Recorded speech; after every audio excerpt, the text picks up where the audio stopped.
¿Te imaginas descubrir que tu esposo y tu propia hermana tienen un hijo juntos? Pues eso fue exactamente lo que me pasó en la sala de mi propia casa mientras mis hijos dormían en el cuarto de al lado.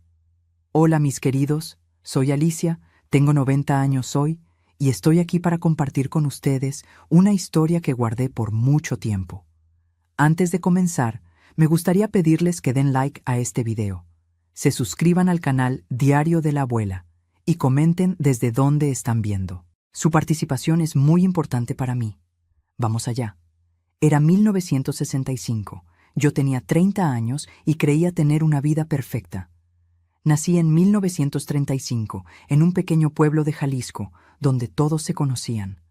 Mi familia era respetada, mi padre era maestro y mi madre ama de casa. Crecí escuchando que una buena muchacha debería casarse joven, tener hijos y cuidar del hogar.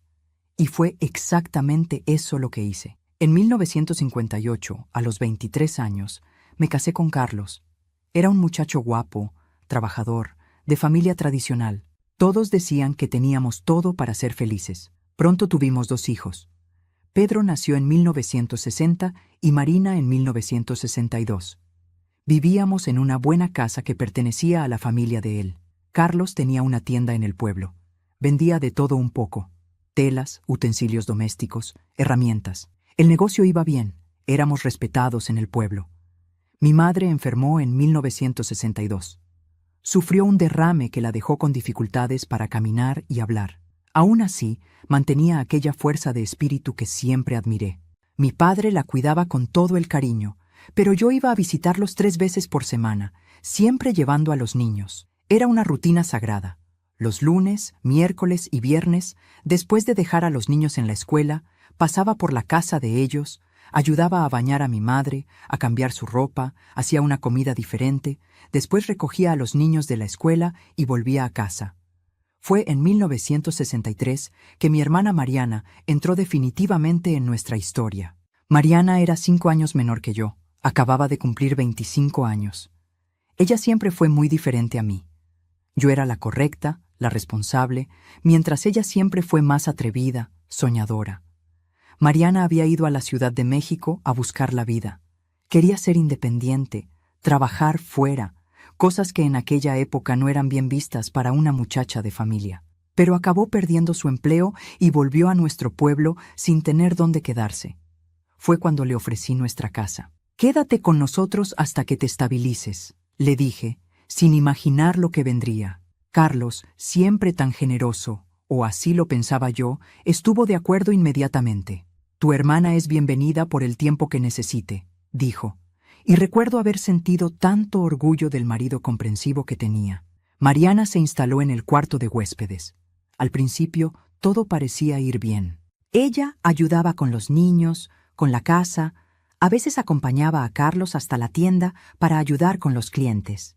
Me parecía excelente que se llevaran bien. «Qué suerte la mía», pensaba, «tener un marido que se lleva tan bien con mi familia». En 1964, Mariana nos sorprendió con una noticia. Estaba embarazada. Según ella, había conocido a un hombre en la capital algunas semanas antes de perder su empleo. Un romance rápido que resultó en aquel embarazo. «El supuesto padre no quería asumir la responsabilidad», dijo entre lágrimas. Yo, siendo mayor y sintiéndome responsable por ella, le ofrecí apoyo. «Te quedarás aquí con nosotros. Vamos a criar a este niño juntos», le dije. Carlos parecía un poco vacilante al principio, pero pronto entró en el espíritu. «Es nuestra familia, vamos a cuidar de todos», afirmó. Qué generoso parecía a mis ojos ingenuos. Antonio nació en octubre de 1964, un niño lindo, saludable. Yo lo amaba como si fuera mi tercer hijo. Ayudaba a Mariana a cuidarlo, a bañarlo, a cambiar pañales. Cuando ella necesitaba descansar, yo mecía al pequeño Antonio y le cantaba las mismas canciones de cuna que canté para Pedro y Marina. La vida seguía su curso. Yo siempre ocupada con los niños, la casa, las visitas a mi madre enferma. Carlos cada vez más involucrado con la tienda, muchas veces llegando tarde a casa. Mariana adaptándose a la maternidad. Había momentos en que percibía miradas, gestos entre Carlos y Mariana, pero los ignoraba. Tal vez por ingenuidad, Tal vez por no querer ver lo que estaba frente a mis ojos. Siempre creí que la confianza era la base de cualquier relación, y yo confiaba ciegamente en mi marido y en mi hermana. Recuerdo una vez encontré a Carlos en el cuarto de Antonio tarde de la noche. Estaba inclinado sobre la cuna observando al niño dormir. Cuando le pregunté qué hacía allí, respondió: «Solo verificando si está todo bien, me gusta cuidar de él». En ese momento, pensé que era una demostración de cariño, de responsabilidad. ¡Qué tonta fui!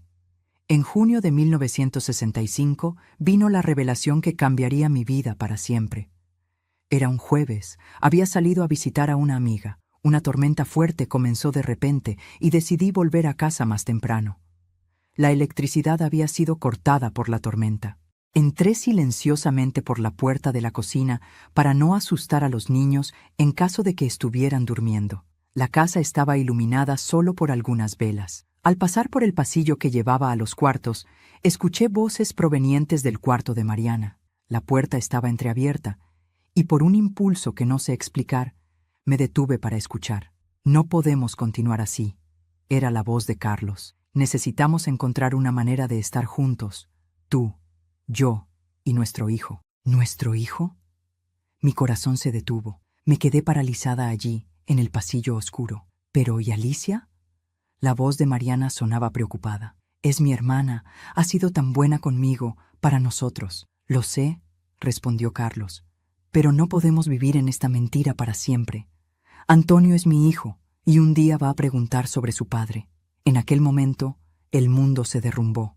Sentí como si el suelo se hubiera abierto bajo mis pies. Mi marido y mi hermana, Antonio era hijo de ellos. Todas las piezas encajaban.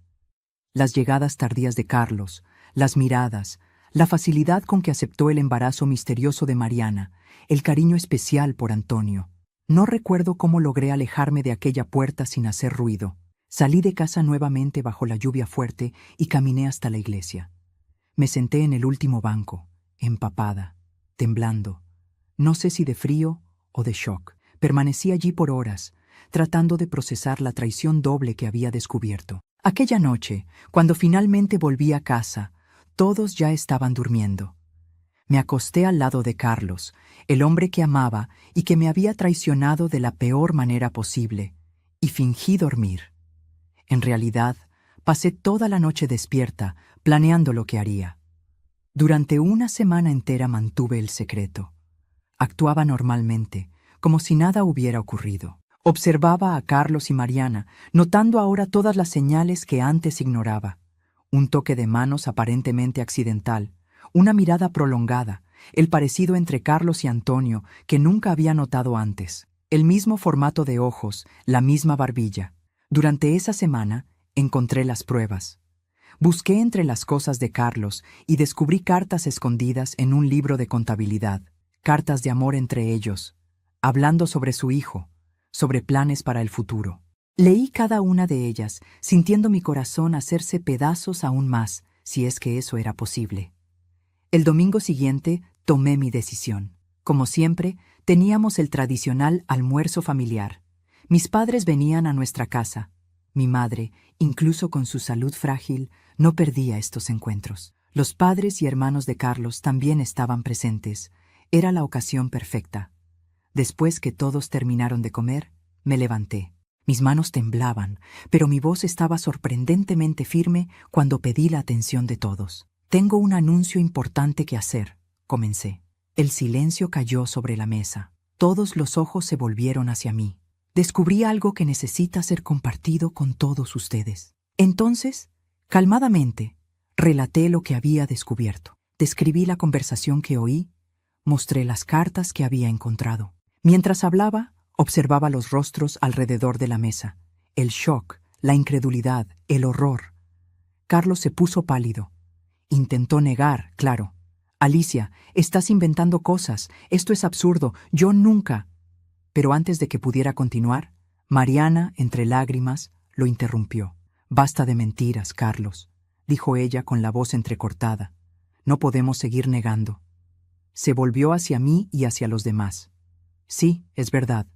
Nos involucramos y Antonio es hijo de Carlos». El caos se instaló. La madre de Carlos se desmayó. Su padre se puso rojo de rabia. No sé si con Carlos o conmigo por exponer a su hijo de aquella manera. Mi madre, desde su silla de ruedas, sostuvo mi mano con fuerza. Lágrimas silenciosas corriendo por su rostro arrugado. Siempre lo sospeché, me susurró. Mi hija, sé fuerte. En medio de la confusión, mantuve mi dignidad. Pedí que Carlos saliera de casa inmediatamente. Tú y mi hermana traicionaron no solo a mí, dije, sino a estos niños, a estas familias y a Dios. No hay lugar para ti en esta casa. En los días que siguieron, la noticia se esparció por el pueblo como fuego. Carlos y Mariana, sintiendo el peso del juicio social, decidieron mudarse a un pueblo vecino, llevándose al pequeño Antonio. La decisión de llevarse al niño fue un golpe adicional para mí, que me había encariñado con él como si fuera mi propio hijo. Los padres de Carlos, avergonzados por el escándalo y temiendo por los negocios de la familia, vinieron a ofrecerme una mensualidad a cambio de mi silencio. Querían que dijera que el divorcio había ocurrido por incompatibilidad, no por causa de la traición. No puedo ser comprada para proteger la reputación de quien destruyó mi familia, respondí. Prefiero enfrentar la verdad con dignidad que vivir de mentiras cómodas. Y así comenzó la fase más difícil de mi vida. Una mujer divorciada en los años 1960 cargaba un estigma terrible. Fui forzada a dejar la casa donde vivía, pues pertenecía a la familia de Carlos. Me mudé a un pequeño cuarto en los fondos de la casa de mi tía.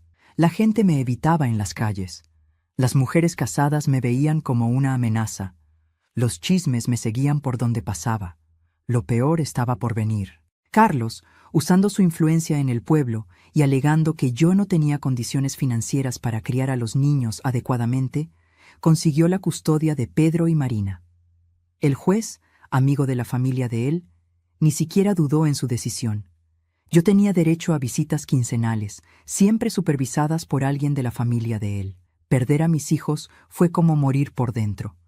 Cada día sin ellos era una agonía. Las visitas quincenales eran cortas, tensas, insuficientes. Yo volvía a mi cuartito y lloraba hasta quedarme dormida. Fue en ese momento más oscuro que conocí al señor Benito, el farmacéutico local, un señor viudo sin hijos, respetado por todos. Él me ofreció un empleo como dependienta en su farmacia, cuando nadie más quería contratarme. Necesito a alguien confiable, dijo simplemente, ignorando las miradas reprobatorias de los clientes cuando me veían allí. El señor Benito se convirtió no solo en mi patrón, sino en mi amigo, mi mentor. Él me enseñó sobre plantas medicinales, sobre cómo preparar remedios caseros, sobre el arte de escuchar y aconsejar a quien buscaba ayuda. Mi padre era herbolario, me contó una vez. Conocía cada planta de estas montañas y lo que cada una podía curar. Él me enseñó todo antes de partir. Yo absorbía cada palabra, cada enseñanza. En los momentos en que la farmacia estaba vacía, él compartía conmigo los secretos de las hierbas, las combinaciones, las dosis. Pronto comencé a ayudarlo a preparar algunos de los remedios más simples. Benito no tenía familia. Su único hermano había fallecido años antes sin dejar hijos, y él había perdido contacto con primos distantes. A veces la vida nos quita lo que más amamos, me dijo un día, pero después nos da una oportunidad de encontrar un nuevo propósito. Poco a poco, mi vida comenzó a transformarse. El trabajo en la farmacia me daba no solo sustento, sino un sentido de propósito. La gente comenzaba a respetarme por mi conocimiento, no a juzgarme por mi pasado. En 1968, el señor Benito enfermó gravemente. Durante su enfermedad, me confesó su preocupación sobre el destino de la farmacia. No tengo familia a quien dejarla, dijo, y no quiero que todo lo que aprendí con mi padre se pierda. Tú has sido como una hija para mí en estos años, Alicia. Tienes el corazón y las manos correctas para este trabajo. Cuando falleció algunos meses después, descubrí que me había dejado la farmacia en su testamento. Dejo mi farmacia con todo su contenido y propiedad a Alicia Rivas, que ha sido mi fiel asistente y la hija que nunca tuve. Espero que ella continúe el trabajo de cuidar a esta comunidad con el mismo amor y dedicación que intenté ofrecer. Fue un momento agridulce. El dolor por la pérdida de mi mentor se mezclaba con la gratitud por la oportunidad inesperada. Por primera vez desde el divorcio, yo tenía un medio de sustento propio, un techo, una oportunidad de reconstruir mi vida. La farmacia se convirtió en mi refugio y mi redención. Muchos dudaron que yo conseguiría mantenerla funcionando. Algunos hombres aparecieron ofreciendo comprar el establecimiento antes de que quebrara en manos de una mujer. Rechacé todas las ofertas. Lentamente comencé a hacer pequeños cambios. Amplié la sección de hierbas medicinales, incorporando recetas que había aprendido con mi abuela. Preparaba pomadas cicatrizantes, jarabes para la tos, tés digestivos. Pronto mis preparados ganaron fama en la región. En 1969 recibí una noticia que me sorprendió. Carlos había abandonado a Mariana por otra mujer, dejándola sola con Antonio, ahora con 5 años.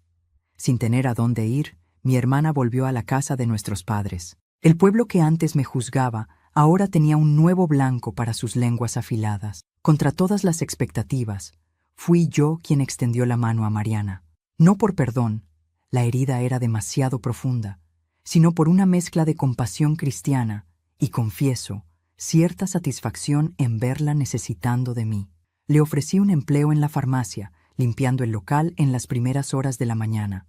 No fue por bondad, lo admito hoy. Ver a mi hermana trabajando para mí, dependiendo de mí para sobrevivir después de que Carlos la abandonara, había una satisfacción amarga en eso. No me enorgullezco, pero era lo que me ayudaba a seguir adelante en aquella época. La vida seguía y yo continuaba luchando por mis hijos. Pedro, entonces con 10 años, comenzó a visitarme por cuenta propia después de la escuela. Carlos estaba cada vez más ausente, ocupado con su nueva familia, y los niños pasaban la mayor parte del tiempo con la abuela paterna, una señora ya anciana y con problemas de salud. Marina, más tímida, tardó más en acercarse, pero poco a poco, siguiendo el ejemplo del hermano, también comenzó a aparecer en la farmacia después de las clases. En 1970 ocurrió lo que cambiaría nuevamente el curso de nuestras vidas. Pedro, tras una discusión con su padre, que había llegado borracho a casa, tomó a Marina de la mano y los dos vinieron a la farmacia, negándose a volver. «No quiero vivir más con papá», dijo él firmemente. «Nunca está en casa y cuando está, solo pelea». Con mi situación financiera ahora estable y evidencias de la negligencia de Carlos, conseguí entrar con un pedido de revisión de la custodia. En 1971, gracias al valiente testimonio de Pedro ante el juez, conseguí la custodia compartida de mis hijos, algo raro para una mujer divorciada en aquella época. Y finalmente, en 1973, cuando Carlos decidió mudarse a la capital después del fracaso de su segunda relación, propuso un acuerdo. Desistió de la custodia compartida a mi favor, pidiendo solo tener a los niños en las vacaciones escolares, lo que raramente cumplía. A los 38 años, yo había reconquistado a mis hijos y construido una nueva vida contra todas las expectativas. La farmacia prosperaba modestamente, yo tenía una casa propia arriba del establecimiento, y mis hijos estaban conmigo. Fue en 1975 que Eduardo entró en mi vida, un maestro viudo que frecuentaba mi farmacia en busca de tés para su insomnio. A diferencia de muchos en el pueblo, él no me juzgaba por mi pasado. Comenzamos a encontrarnos, a conversar, a compartir historias. A los 40 años, yo ya no esperaba encontrar un compañero, pero la vida tenía otros planes. Como yo aún estaba legalmente casada, solo divorciada pero no legalmente separada, no podíamos casarnos oficialmente. Pero en 1976 decidimos vivir juntos. El pueblo aún comentaba, claro, una divorciada y un viudo. Pero el tiempo había suavizado las lenguas más afiladas. Cuando la ley del divorcio fue finalmente aprobada en diciembre de 1977, pude convertir mi separación en divorcio, y en 1978 Eduardo y yo oficializamos nuestra unión. Por primera vez en muchos años me sentía verdaderamente feliz, completa. Los años pasaron. Pedro siguió mis pasos y estudió farmacia. Marina se convirtió en maestra, como Eduardo. Antonio, ya adulto, me buscó queriendo conocer su historia. Para mi sorpresa, desarrollamos una relación respetuosa. Él entendió que yo nunca lo culpé por lo que ocurrió. Hoy, a los 90 años, sentada en el portal de mi casa al lado de la farmacia, ahora dirigida por mi hijo Pedro, miro hacia atrás y veo lo lejos que llegué. Carlos falleció hace 5 años, solo, abandonado por el hijo de su tercera relación. Mariana vive en una pequeña casa que la ayudé a comprar cuando se jubiló. La vida no es un cuento de hadas, mis queridos, pero nos enseña que la verdadera fuerza no está en evitar caídas, sino en cómo nos levantamos después de ellas. Mi historia es de dolor, de traición, pero también de superación y redención. ¿Y ustedes ya enfrentaron alguna traición en la vida? ¿Cómo la superaron? Compártanlo conmigo en los comentarios. Después que Carlos y Mariana se mudaron llevándose a Antonio, enfrenté lo que llamábamos en la época muerte social. Una mujer divorciada era vista como alguien a ser evitado. Recuerdo entrar en la tienda de abarrotes y las conversaciones cesaban inmediatamente. Las madres jalaban a sus hijas lejos, como si mi condición fuera contagiosa. Los hombres me miraban de una manera diferente, como si el divorcio significara que yo estaba disponible. Era degradante. La casa donde vivíamos pertenecía a la familia de Carlos, así que tuve apenas 2 semanas para recoger mis pertenencias y las de los niños. No había leyes que me protegieran en aquella época. Mis padres me habrían acogido, pero la casa era pequeña y mi madre necesitaba cuidados constantes debido a su enfermedad. Acabé aceptando la oferta de mi tía Cecilia, un cuartito en los fondos de su casa. Era un espacio minúsculo, una cama individual, un armario que apenas cerraba y una mesita. El baño era compartido con los empleados de la casa. De señora de mi propio hogar, pasé a ser casi una sirvienta, ayudando a mi tía con tareas domésticas a cambio de refugio. Yo, que siempre tuve tanto orgullo de mi hogar bien cuidado, ahora dependía de la caridad de parientes. Pero lo peor aún estaba por venir. 2 semanas después de mudarme al cuartito, recibí una citación judicial. Carlos estaba pidiendo la custodia de Pedro y Marina. El motivo: incapacidad financiera y moral de la madre para criar adecuadamente a los niños. Moral. Como si yo fuera la adúltera. Como si yo hubiera traicionado no solo a un cónyuge, sino a toda la familia. Fui al juzgado con mis mejores ropas, las pocas que aún me servían, pues había perdido tanto peso con el sufrimiento que mis vestidos quedaban flojos. El juez, don Mauricio, era amigo de toda la vida de la familia de Carlos. Jugaban cartas juntos los domingos. Yo ya sabía el resultado antes incluso de que la audiencia comenzara. Señora Alicia, el señor Carlos tiene una situación financiera estable, una casa amplia en el pueblo vecino, y los niños tendrán acceso a mejores escuelas bajo su custodia, declaró el juez, como si me estuviera haciendo un favor. Usted tendrá derecho a visitas quincenales, siempre supervisadas por un miembro de la familia de él. Supervisadas, como si yo representara algún peligro para mis propios hijos. Quise gritar, protestar, pero las mujeres de mi generación fuimos enseñadas a bajar la cabeza ante las autoridades, especialmente autoridades masculinas. Así que tragué el llanto. Agradecí la oportunidad de ver a mis hijos y salí del juzgado sintiendo como si me hubieran dado un tiro en el pecho. Las primeras visitas fueron devastadoras. Nos encontrábamos en la casa de los padres de Carlos, con su madre siempre presente, observando cada gesto mío. Los niños estaban confundidos. Pedro, con 6 años, preguntaba constantemente cuándo podría volver a casa. Marina, apenas con 4, ya comenzaba a llamarme tía Alicia, influenciada por la nueva mujer en la vida de Carlos, que exigía ser llamada mamá. ¿Por qué ya no vives con nosotros, mamá?, preguntaba Pedro. ¿Cómo explicar el adulterio y la traición a un niño? ¿Cómo decir que su padre había engañado a su madre con la propia tía? Yo solo respondía que a veces los adultos necesitan vivir separados, pero que mi amor por ellos nunca cambiaría. Durante meses vagué por el pueblo buscando empleo. Intenté en la escuela local. No contratamos mujeres divorciadas para enseñar a nuestros niños. Intenté en la pastelería. Nuestras clientas no se sentirían cómodas. Intenté hasta en la fábrica de textiles en las afueras del pueblo. Trabajo demasiado pesado para una señora.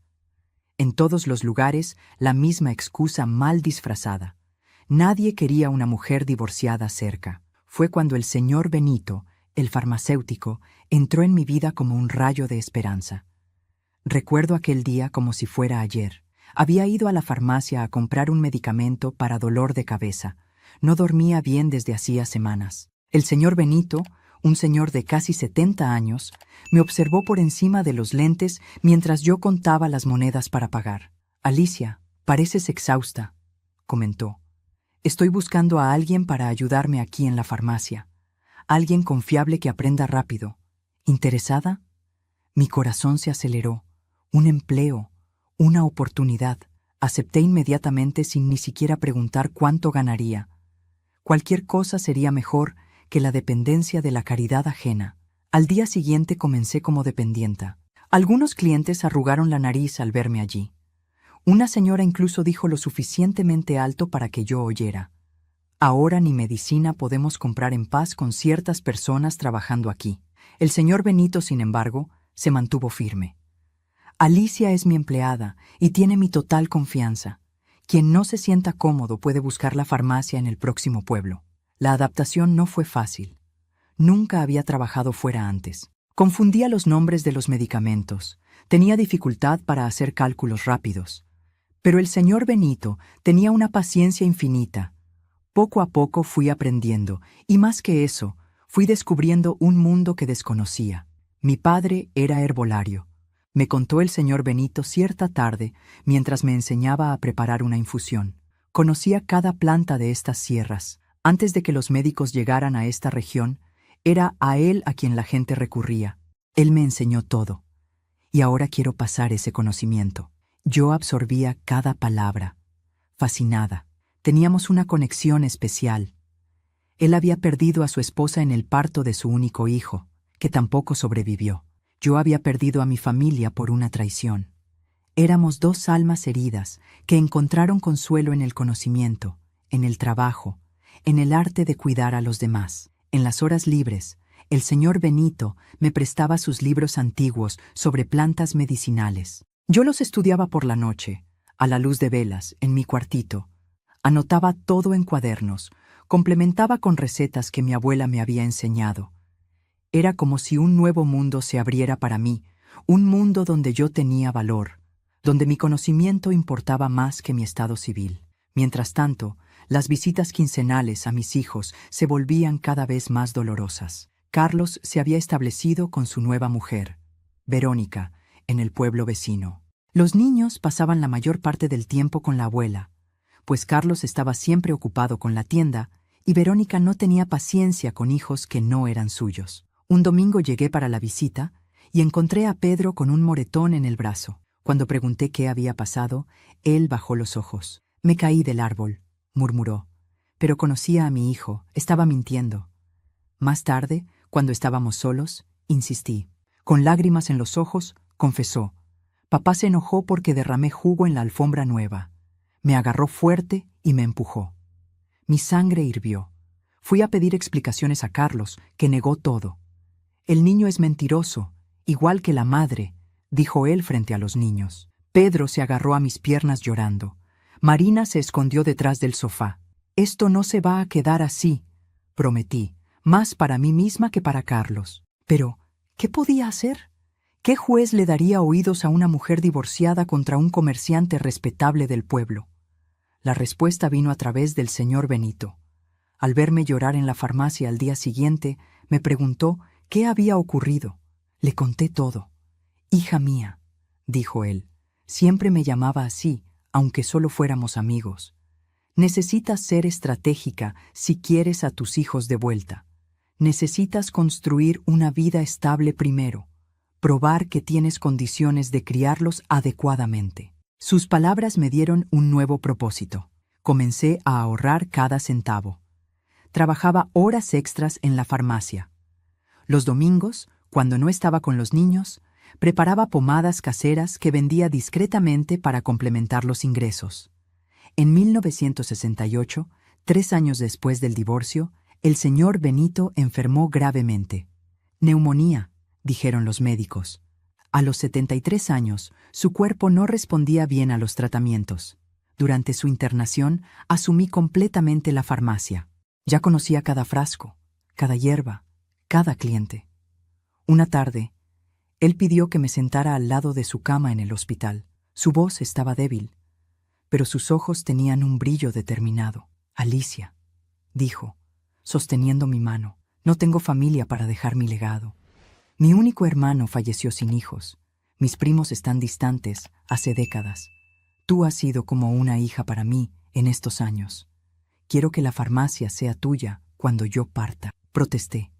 Claro, era demasiado generoso. Pero él insistió, y en la semana siguiente llamó a un notario al hospital.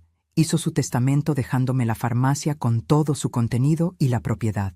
Ella tiene el corazón y las manos correctas para este trabajo, le dijo al notario. El señor Benito falleció 2 semanas después, silenciosamente durante el sueño. Lloré como si hubiera perdido a un padre. En cierto sentido, eso era lo que él se había vuelto para mí. Una figura paterna, un mentor, un puerto seguro. Cuando el testamento fue leído, hubo revuelo en el pueblo. Una mujer divorciada heredando un negocio, sola. Varios hombres aparecieron en los días siguientes ofreciendo comprar la farmacia antes de que quiebre en manos de una mujer. Rechacé todas las ofertas. La farmacia era mi recomienzo, mi oportunidad de probar mi valor y de recuperar a mis hijos. Me mudé al pequeño departamento encima de la farmacia. Por primera vez desde el divorcio, tenía un lugar que podía llamar mío, un hogar. Pequeño, pero un hogar. Amueblé el cuarto extra con 2 camas individuales, una para Pedro y otra para Marina. Compré papel tapiz colorido, juguetes, libros. Ellos aún no vivían conmigo, pero yo me preparaba, esperanzada. La farmacia prosperaba modestamente bajo mis cuidados. Amplié la sección de hierbas medicinales, incorporando recetas que había aprendido con mi abuela. Preparaba pomadas cicatrizantes que hacían milagros en heridas difíciles, jarabes para la tos que aliviaban hasta las bronquitis más persistentes, tés digestivos que curaban dolores estomacales crónicos. Pronto, mis preparados ganaron fama no solo en el pueblo, sino en los alrededores. En 1969, recibí una noticia que cambió nuevamente el curso de los acontecimientos. Carlos había abandonado a Mariana por otra mujer, dejándola sola con Antonio, ahora con 5 años, el niño que yo había cuidado y amado como si fuera mi propio hijo. Mariana, sin tener a dónde ir, volvió a la casa de nuestros padres. El pueblo que antes me juzgara tan duramente, ahora tenía un nuevo blanco para sus lenguas afiladas. Mujer abandonada, decían sobre mi hermana. Las mismas personas que me condenaron por no retener a mi marido, ahora condenaban a Mariana por robar marido ajeno y ser abandonada después. La hipocresía social nunca tuvo límites. Contra todas las expectativas, incluso las mías propias, fui yo quien extendió la mano a Mariana. No por perdón, la herida era demasiado profunda, sino por una mezcla de compasión cristiana y, confieso, cierta satisfacción en verla necesitando de mí. Necesito a alguien para limpiar la farmacia antes de la apertura, le dije cuando nos encontramos en el cumpleaños de mi madre. Pagaría por 2 horas diarias, de 5 a 7 de la mañana. Ella aceptó inmediatamente, cabizbaja. Ver a mi hermana trabajando para mí, barriendo el suelo de la farmacia todas las mañanas, dependiendo de mí para sobrevivir, había una satisfacción amarga en eso. No me enorgullezco de ese sentimiento, pero era real. Era como si de alguna forma la justicia estuviera siendo hecha. Mariana trabajaba en silencio, siempre llegando a la hora, nunca faltando. Antonio se quedaba con mi madre durante ese periodo. Poco a poco comencé a reparar en el niño. Sus ojos curiosos, su inteligencia aguda. Él no tenía culpa de los errores de los padres. Comencé a separar libros infantiles, pequeños juguetes, cosas que mis hijos habían dejado atrás y que podrían interesarle. Mientras tanto, algo inesperado comenzó a ocurrir. Pedro, ahora con 9 años, empezó a aparecer en la farmacia después de la escuela, sin avisar a Carlos o a la abuela. La abuela duerme después de la comida, explicó la primera vez. Nadie se da cuenta de que salí. Quería verte, mamá. Mi corazón se hinchó de alegría. Mantuve en secreto estas visitas por miedo a que Carlos las prohibiera si supiera. Pedro venía 3 o 4 veces por semana. Se sentaba en el mostrador de la farmacia y me observaba trabajar. Hacía preguntas sobre los remedios, las plantas, los instrumentos.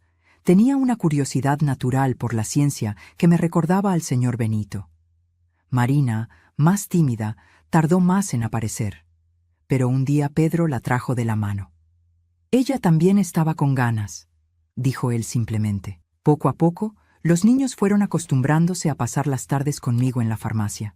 Yo les enseñaba lo que sabía, preparaba meriendas especiales, ayudaba en las tareas escolares. Eran horas preciosas que compensaban parcialmente los años perdidos. Carlos, cada vez más ocupado con su nueva relación, apenas notaba la ausencia de los niños por la tarde. Cuando finalmente percibió lo que estaba ocurriendo, vino furioso a la farmacia. «Estás envenenando a mis hijos contra mí», acusó, golpeando el mostrador. «Tus hijos vienen aquí por voluntad propia», respondí calmadamente. «No los impido, así como no los incentivo a desobedecer. Son sus tardes libres después de la escuela. Voy a impedirlo, voy a encerrarlos en casa si es necesario», amenazó. Fue Pedro quien cambió todo. Al oír la discusión, salió de la trastienda de la farmacia y enfrentó a su padre. Algo inimaginable para un niño de 10 años en aquella época. «No voy a dejar de ver a mi madre», declaró con un coraje que me sorprendió. «Si nos encierras, vamos a escapar». Carlos salió dando un portazo, pero las palabras de Pedro quedaron. Una semilla había sido plantada. Los niños querían estar conmigo. Yo tenía ahora un hogar adecuado para ellos, un negocio estable, una reputación creciente como comerciante y conocedora de plantas medicinales. Tal vez fuera hora de luchar nuevamente por la custodia. En 1970, un incidente precipitó los acontecimientos. Pedro, tras una discusión con su padre, que había llegado embriagado a casa, huyó con Marina y apareció en la farmacia tarde en la noche. «No quiero vivir más con él», declaró Pedro con lágrimas en los ojos, pero determinación en la voz. Gritó a la abuela, empujó a Marina, huele diferente cuando vuelve del bar, se enoja por cualquier cosa. Abracé a mis hijos, preparé un baño caliente, improvisé camas en el cuarto que había preparado para ellos. Al día siguiente busqué al abogado del pueblo vecino. No podía confiar en los de nuestro pueblo, todos amigos de Carlos. Conté la situación, las visitas no autorizadas que los niños me hacían, el incidente de la noche anterior. «Usted tiene una situación estable ahora», observó el abogado, don Méndez. «Negocio propio, vivienda adecuada, los niños claramente prefieren estar con usted. Podemos solicitar una revisión de la custodia con base en el cambio de circunstancias». Fue una batalla larga. Carlos contestó todo, alegó que yo había secuestrado a los niños, que los manipulaba contra él. Pero esta vez yo tenía algo a mi favor, la voz de los propios hijos. El juez, diferente del anterior, pidió hablar con los niños, algo inusual en la época. Pedro, con su sorprendente madurez, describió cómo el padre estaba casi siempre ausente, cómo la abuela enferma ya no conseguía cuidar adecuadamente de ellos, cómo la nueva novia del padre los trataba con impaciencia. «Cuando estoy con mi madre en la farmacia», dijo él al juez, «aprendo cosas, me siento útil. Ella siempre tiene tiempo para escucharnos». Marina, aunque más tímida, confirmó el relato del hermano. Aquellas voces infantiles sinceras hicieron lo que mis argumentos no habían conseguido. En diciembre de 1971, el juez me concedió la custodia compartida, algo raro para una mujer divorciada en aquella época. Los niños vivirían conmigo durante la semana y pasarían fines de semana alternados con el padre. Fue una victoria parcial, pero significativa. Carlos, furioso con la decisión, intentó apelar. Pero su segunda relación estaba desmoronándose, sus negocios enfrentaban dificultades debido a la bebida, y acabó desistiendo de la batalla legal. Recibir a mis hijos de vuelta fue como renacer. Pedro y Marina se adaptaron rápidamente a la vida en el pequeño departamento arriba de la farmacia. Establecimos una rutina: desayuno juntos, escuela, tardes en la farmacia donde hacían la tarea en una mesita en la trastienda, cena en familia, historias antes de dormir.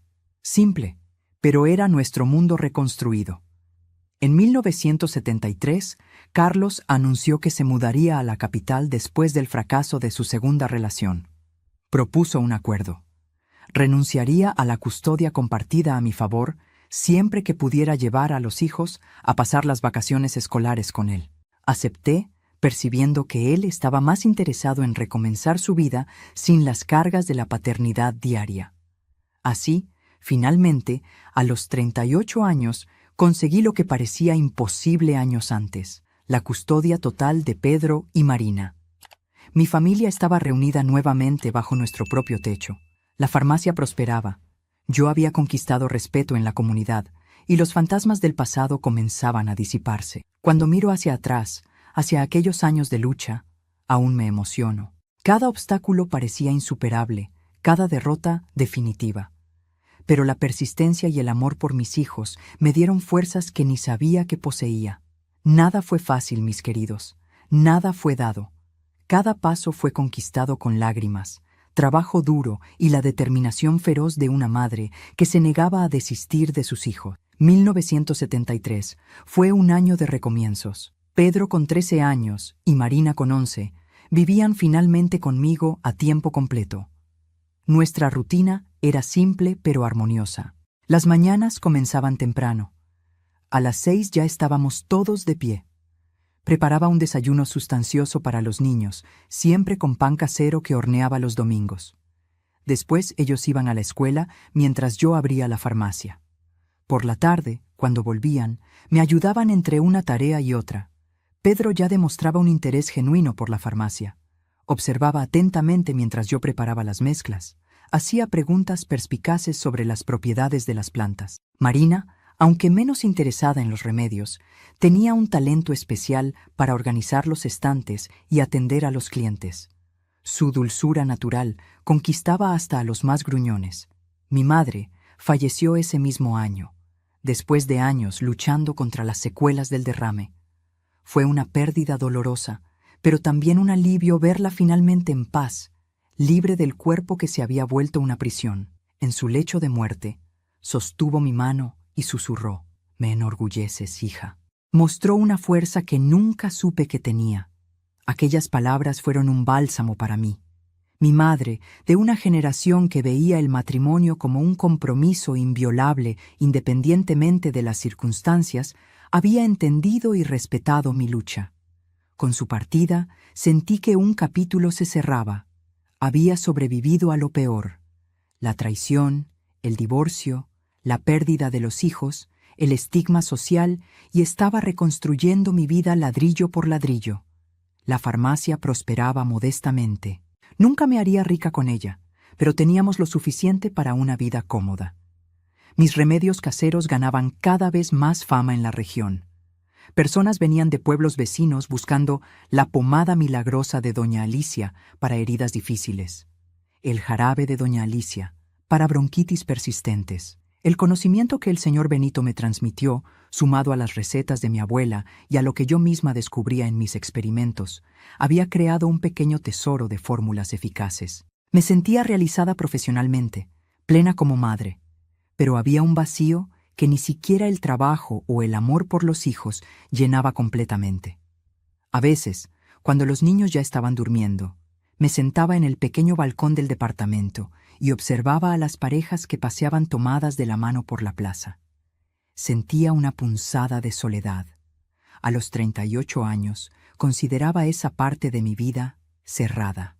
Después de todo, yo era una mujer divorciada en una época en que eso significaba casi un certificado de inadecuación. Fue en 1975 que Eduardo entró en mi vida. Una tarde de mayo apareció en la farmacia buscando algo para el insomnio. «No consigo dormir desde hace semanas», dijo, con ojeras profundas. «Ya intenté de todo». Eduardo era maestro de primaria en la escuela local, viudo. Había perdido a su esposa durante el parto de su único hijo, Jonás, 7 años antes. Yo lo conocía de vista. Nuestro pueblo era demasiado pequeño para que alguien fuera completamente desconocido, pero nunca habíamos conversado realmente. Le preparé un té especial, una mezcla de manzanilla, melisa y valeriana, con un toque de lavanda que aprendí a hacer para mi madre cuando ella se agitaba. «Tome una taza antes de dormir en un ambiente tranquilo, sin luces fuertes», le orienté. «Vuelva en una semana para contarme si funcionó». Él volvió. No en una semana, sino en 3 días. «Dormí como un niño», declaró con una sonrisa que iluminó su rostro cansado. «Primera noche completa en meses. ¿Qué tiene ese té? Le expliqué cada hierba, sus efectos, cómo se complementaban. Eduardo escuchó con genuino interés.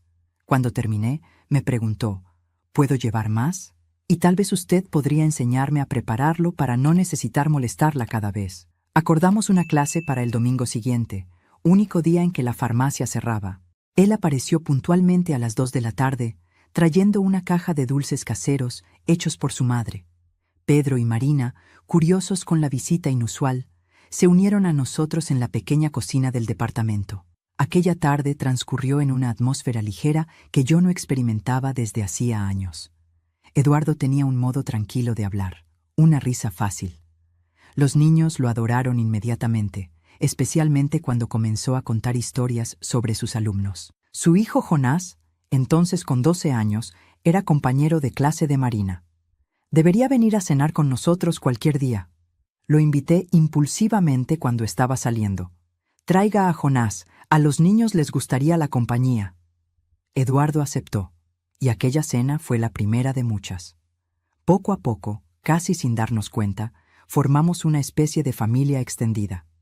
Los domingos frecuentemente almorzábamos juntos, a veces en nuestra casa, a veces en la de él. En julio, durante las vacaciones escolares, organizamos un picnic en el río que atravesaba el pueblo. Los niños nadaron, nosotros conversamos a la sombra de un gran árbol. No consigo precisar exactamente cuándo nuestros sentimientos cambiaron, cuándo la amistad se transformó en algo más profundo. Tal vez haya sido aquella tarde en que él me ayudó a reorganizar el stock de la farmacia, y nuestras manos se tocaron accidentalmente, enviando una corriente eléctrica por mi cuerpo. O tal vez en la noche en que Pedro tuvo fiebre alta y Eduardo apareció a las 3 de la mañana con un medicamento que había buscado en el pueblo vecino. En agosto, él me invitó a un paseo. Solo nosotros dos. Caminamos por la plaza, tomamos helado, conversamos sobre libros, música, sueños antiguos. Cuando me dejó en casa, hubo un momento de excitación en la despedida. Sus ojos preguntaban lo que sus labios no osaban. Tomé la iniciativa y toqué su rostro. Él sostuvo mi mano y la besó suavemente. No planeé esto, confesó. No esperaba sentir esto nuevamente después de Marta. Ni yo, después de todo, respondí. Nuestro primer beso fue allí mismo, en la puerta de la farmacia, bajo el cielo estrellado de agosto. Un beso tímido, casi adolescente, cargado de promesas e incertidumbres. Salir a los 40 años, en 1975, como una mujer divorciada, no era simple, especialmente en un pueblo pequeño donde todos observaban y comentaban. Algunas miradas reprobatorias nos seguían cuando caminábamos juntos. Ciertas personas dejaron de frecuentar su clase o mi farmacia. El párroco local hizo un sermón sobre uniones impropias que todos habían dirigido a nosotros. No me importa lo que piensen, decía Eduardo, siempre firme en su afecto. Encontré en ti una compañera, una mujer fuerte que admiro profundamente. El resto es ruido. Los niños recibieron la noticia con reacciones mixtas. Pedro, siempre protector, se mostró cauteloso inicialmente. ¿Es bueno para ti, mamá?, preguntó seriamente. Marina, más romántica, quedó encantada con la idea. Jonás, el hijo de Eduardo, fue el más reservado, tal vez temiendo que yo sustituyera a la madre que nunca conoció. Con paciencia y respeto, construimos nuestros lazos. Eduardo nunca intentó ser un sustituto para Carlos. Entendía que, a pesar de todo, Carlos era y siempre sería el padre de mis hijos. De la misma forma, nunca intenté tomar el lugar de Marta en la vida de Jonás. Encontramos nuestro propio camino, nuestra propia dinámica familiar. En 1976, después de casi un año de noviazgo, Eduardo me hizo una propuesta que cambiaría nuevamente el curso de mi vida. Alicia, dijo, sosteniendo mis manos durante una cena a la luz de las velas que él mismo preparó. Quiero construir una vida contigo. No podemos casarnos legalmente, lo sé, pero podemos vivir como si estuviéramos casados, criar a nuestros hijos juntos, envejecer lado a lado. ¿Qué me dices? Acepté sin hesitación. Decidimos que Eduardo y Jonás se mudarían al departamento arriba de la farmacia. Era lo suficientemente espacioso para los 5, aunque un poco apretado. Los muchachos compartirían un cuarto, Marina se quedaría con el menor, y Eduardo y yo compartiríamos el cuarto principal. La mudanza ocurrió en junio de 1976. No hubo fiesta ni ceremonia. No podría haberla legalmente. Solo una cena especial con los 3 adolescentes, el padre de Eduardo. Su madre había fallecido meses antes, y algunos amigos cercanos que no nos juzgaban por nuestra elección. Comenzamos nuestra vida juntos sin papeles, sin bendiciones oficiales, apenas con la certeza de nuestros sentimientos y el compromiso de construir algo significativo. En la práctica, éramos una familia como cualquier otra. Eduardo continuó enseñando, yo administrando la farmacia. Los 3 adolescentes frecuentaban la misma escuela, volvían juntos a casa, compartían tareas domésticas, peleas ocasionales, secretos y risas. El pueblo, siempre pronto para juzgar, sorprendentemente comenzó a aceptarnos poco a poco. Tal vez por ver que nuestra relación no era un capricho pasajero, o porque Eduardo era tan respetado como maestro como yo comenzaba a hacerlo como farmacéutica. Las personas tienen una notable capacidad de adaptarse a lo que inicialmente rechazan, siempre que uno se mantenga con dignidad y constancia. En diciembre de 1977, una noticia sacudió a México y reverberó profundamente en mi vida personal. Finalmente, después de décadas de lucha, el Congreso aprobó la Ley del Divorcio. La ley fue sancionada el 26 de diciembre, permitiendo que parejas oficialmente se divorciaran y pudieran casarse nuevamente. Recuerdo a Eduardo corriendo a la farmacia con el periódico en las manos, su rostro iluminado de emoción. ¿Viste esto? Podemos casarnos de verdad ahora. La ley era un marco para el país, especialmente para mujeres en mi situación. Por décadas vivimos en un limbo, ni casadas ni totalmente libres. El divorcio nos separaba del cónyuge, pero mantenía el vínculo matrimonial, impidiéndonos reconstruir oficialmente nuestras vidas. La nueva legislación permitía la conversión de la separación en divorcio después de 3 años de separación judicial. En mi caso, ya pasaban 12 años desde la separación con Carlos. Podría solicitar la conversión inmediatamente. En enero de 1978, busqué a un abogado para iniciar el proceso. Carlos, viviendo en la capital y en su tercera relación, no creó obstáculos. Él también tenía interés en la disolución definitiva del vínculo matrimonial.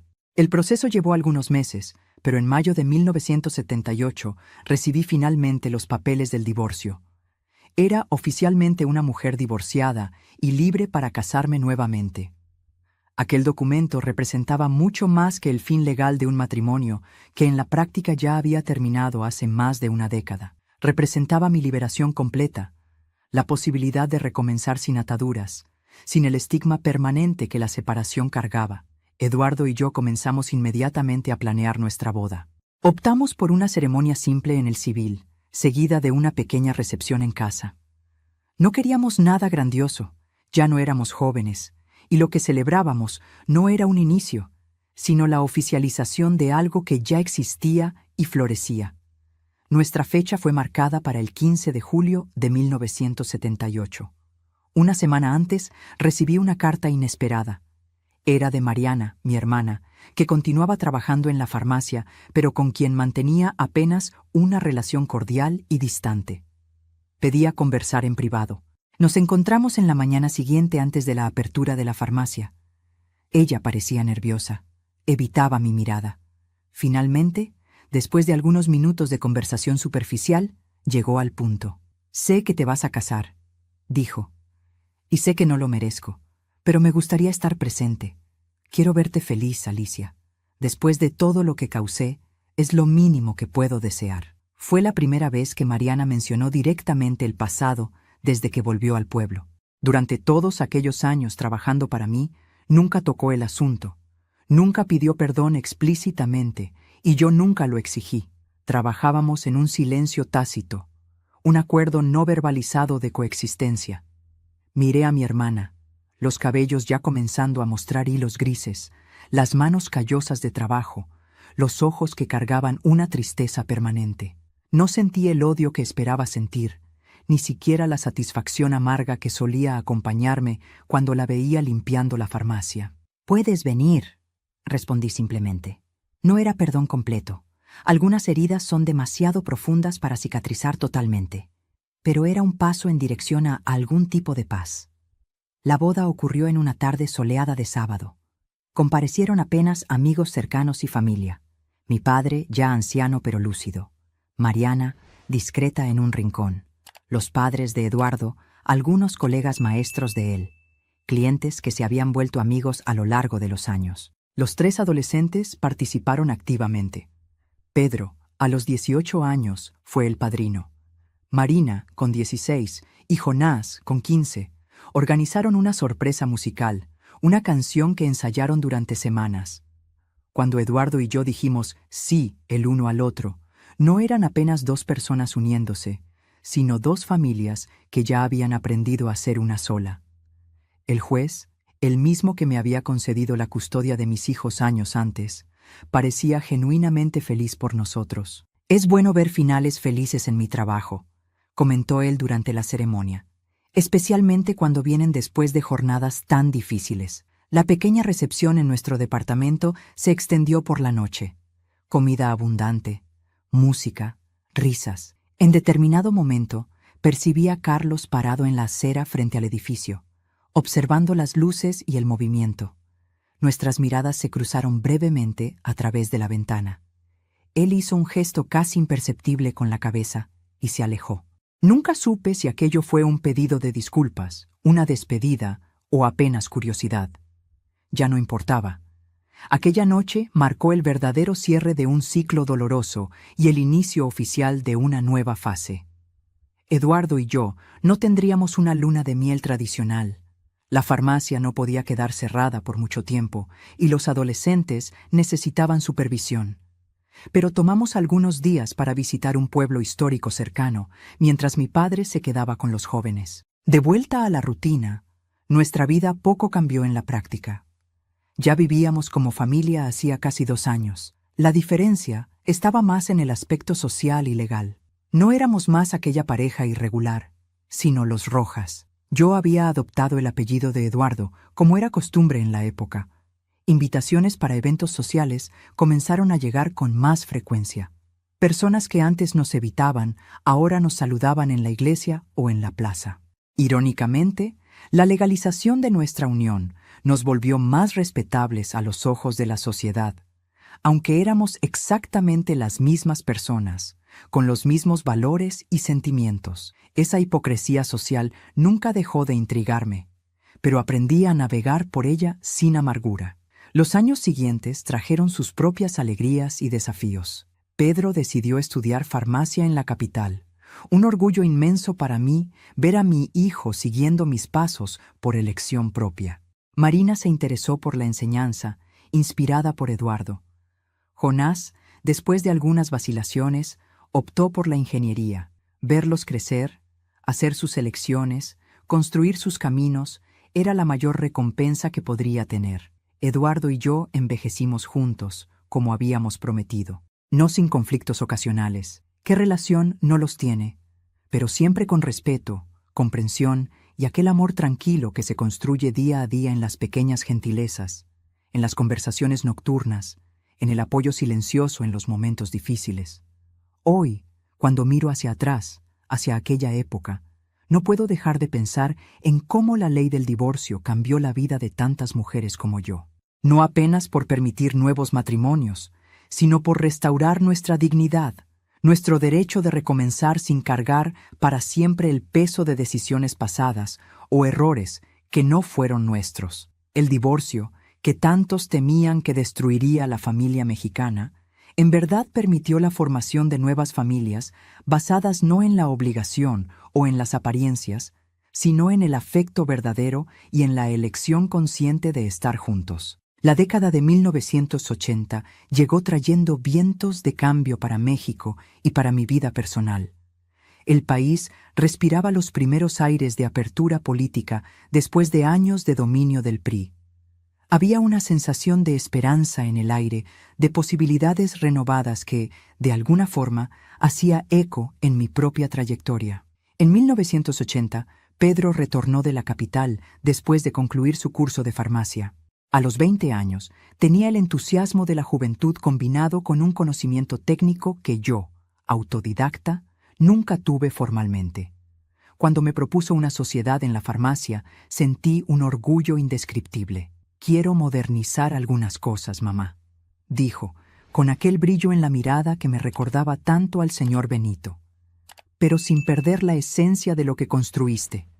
Los remedios caseros, la atención personalizada, eso es el corazón de la farmacia».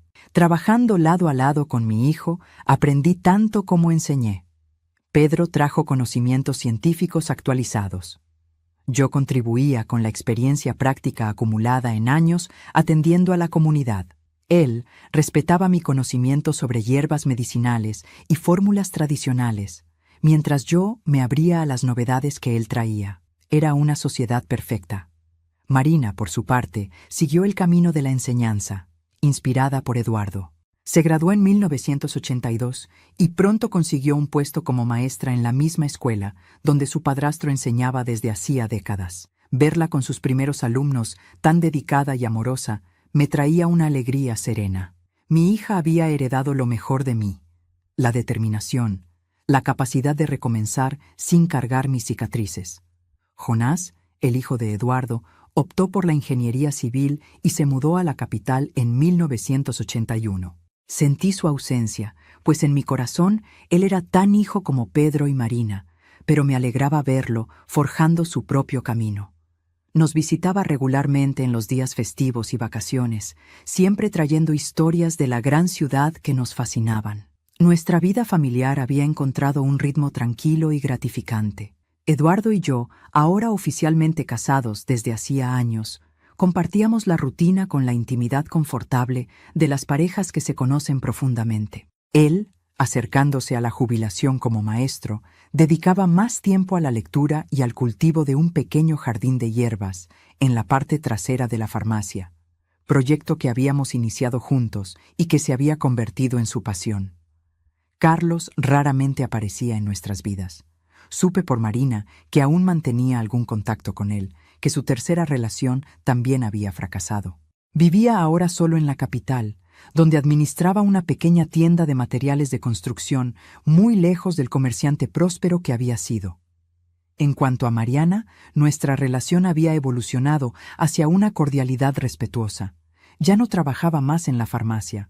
A los 45 años había conseguido un empleo como auxiliar administrativa en una escuela, posición que le confería más dignidad que la función de limpiadora. Nos encontrábamos ocasionalmente, principalmente en eventos familiares como el cumpleaños de mi padre. Fue en una de esas ocasiones, en el cumpleaños de 80 años de mi padre, en septiembre de 1983, que el destino preparó una sorpresa que cambiaría el curso de mi historia emocional. La fiesta era sencilla, en la casa donde nuestro padre vivía desde que se jubiló. Familia cercana, algunos amigos antiguos, una tarde de domingo con bocadillos caseros y conversaciones tranquilas. Yo estaba en la cocina preparando más café cuando oí el timbre. Mariana fue a atender, y lo que escuché enseguida hizo que mi corazón se acelerara. «Mamá, qué sorpresa maravillosa», era la voz de Mariana, pero lo que me paralizó fue la palabra mamá. Su único hijo era Antonio.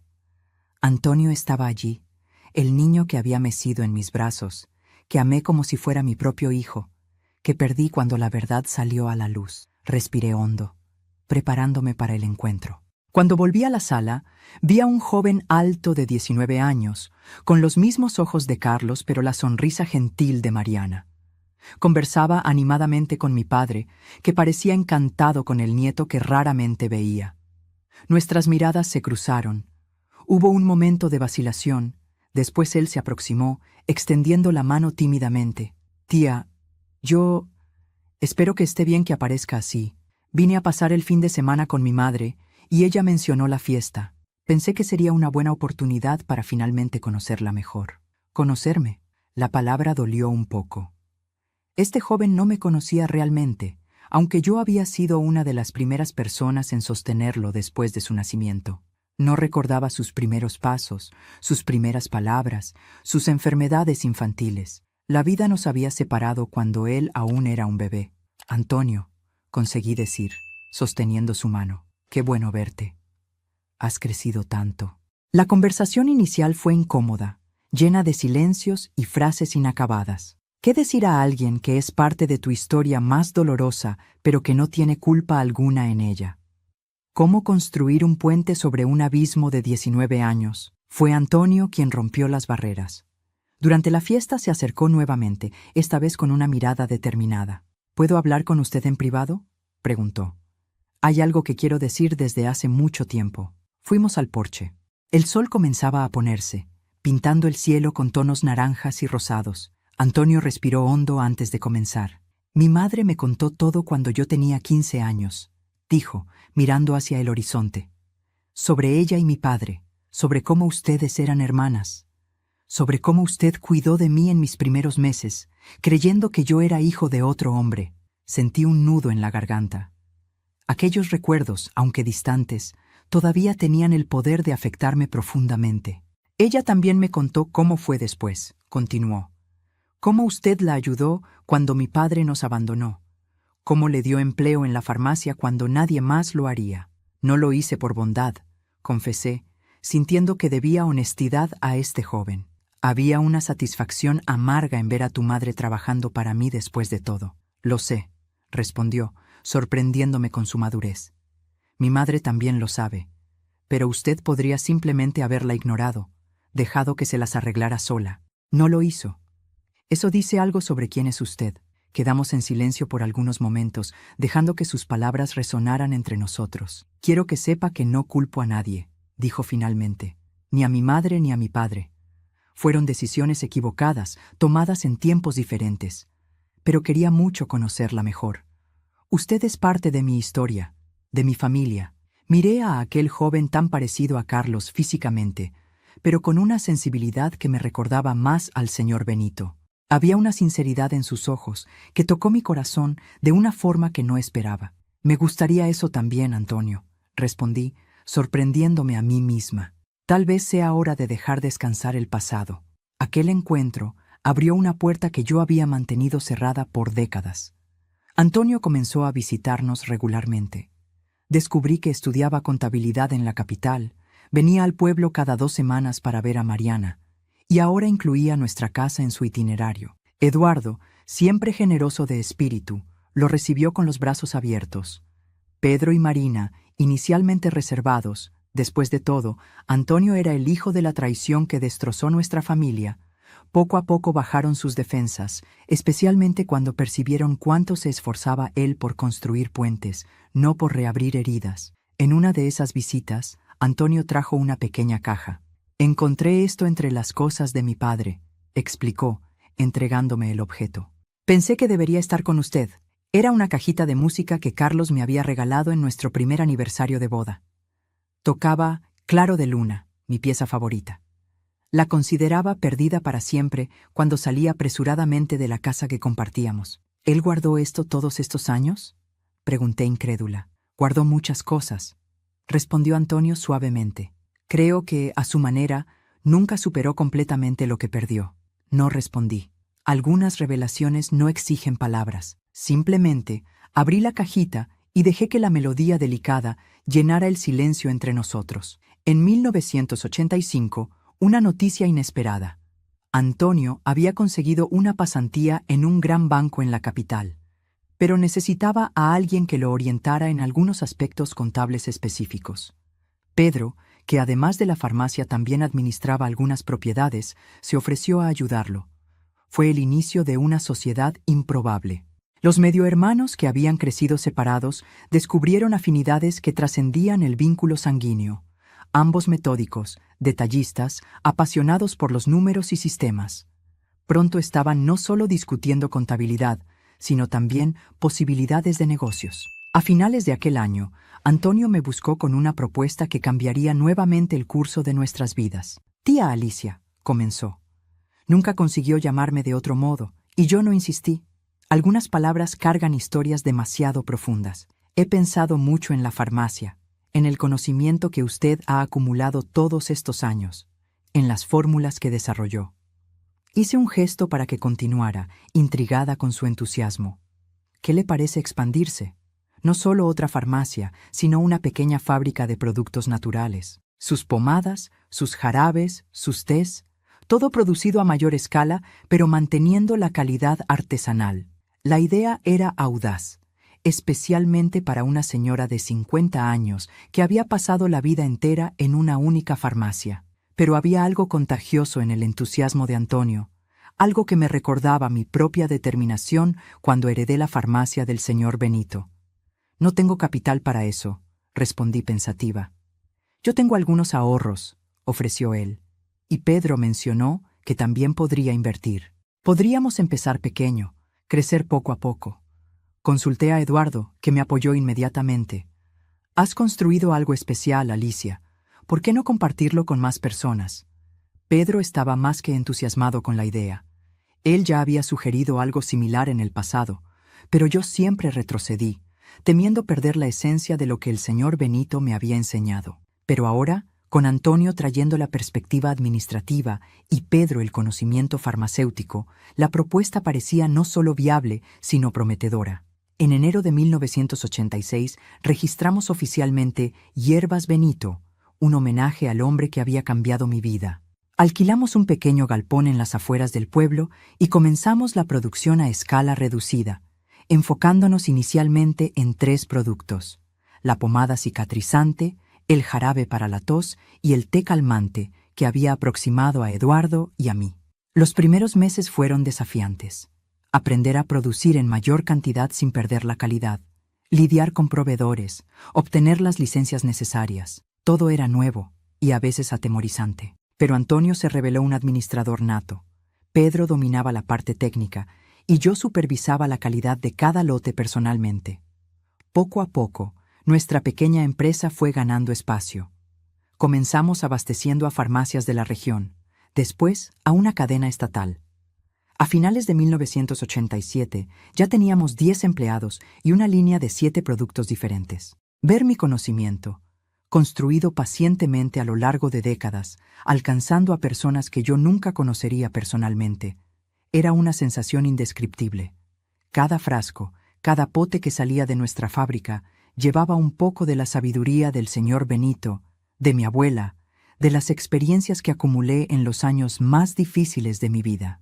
Hierbas Benito nunca se convertiría en una multinacional, pero creció lo suficiente para cambiar significativamente la vida de todos nosotros. En 1988 pudimos comprar un terreno mayor y construir instalaciones adecuadas. Marina, que siempre se había mantenido distante del negocio familiar, acabó involucrándose también, desarrollando materiales educativos sobre el uso de plantas medicinales para escuelas y comunidades. Fue en ese mismo año que Carlos reapareció en nuestras vidas de forma más directa. Antonio nos contó que su padre enfrentaba dificultades financieras graves y problemas de salud. Años de consumo excesivo de alcohol habían debilitado su hígado. Preguntó si podría visitar la fábrica, dijo Antonio, visiblemente incómodo con el pedido. Dijo que le gustaría ver lo que construimos. Mi primer impulso fue rechazar. Después de todo lo que pasamos, ¿por qué debería abrir las puertas a Carlos? ¿Qué quería realmente? Eduardo, como siempre mi brújula moral, ofreció una perspectiva diferente. Tal vez esté buscando algún tipo de redención, Alicia. O tal vez solo quiera ver el éxito de su hijo.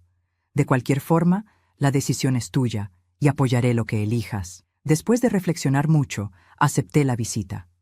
No por Carlos, sino por Antonio, que parecía genuinamente deseoso de compartir con su padre algo que lo enorgullecía.